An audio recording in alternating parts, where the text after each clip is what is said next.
Assalaamu calaykum ardayda Soomaaliyeed waan idin salaamay meel walba oo dunida aad ka joogtaan.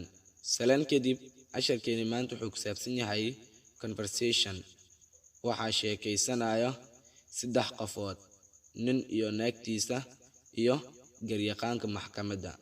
Conversation wada sheekaysi. Wife xaaska ay bilaabayso waxay leedahay, Master lawyer, mudane garyaqaane, I have a nuisance dhib baan qabaa about ku saabsan my husband ninkeyga. Cause maxaa yeelay he slapped me wuu i dharbaaxay last night xalay ama habeenkii la soo dhaafay.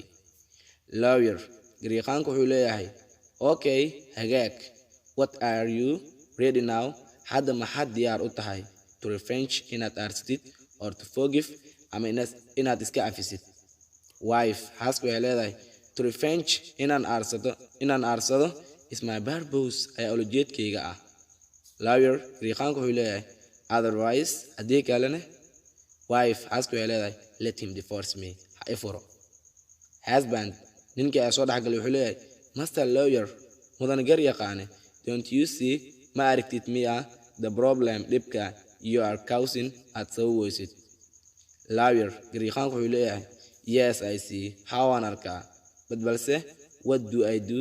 Maxaan sameeyaa if she is satisfied haddii ay ku qanacday to revenge inay aarsato? Your husband waxaa tahay nin, so sidaa darteed don't look at ha fiirinin her slap dharbaxshadeeda, just think about hadartaan ka fikir your children's pleasure farxadda aruurtaada. And now haddana the court is over, maxkamaddu way dhammaatay.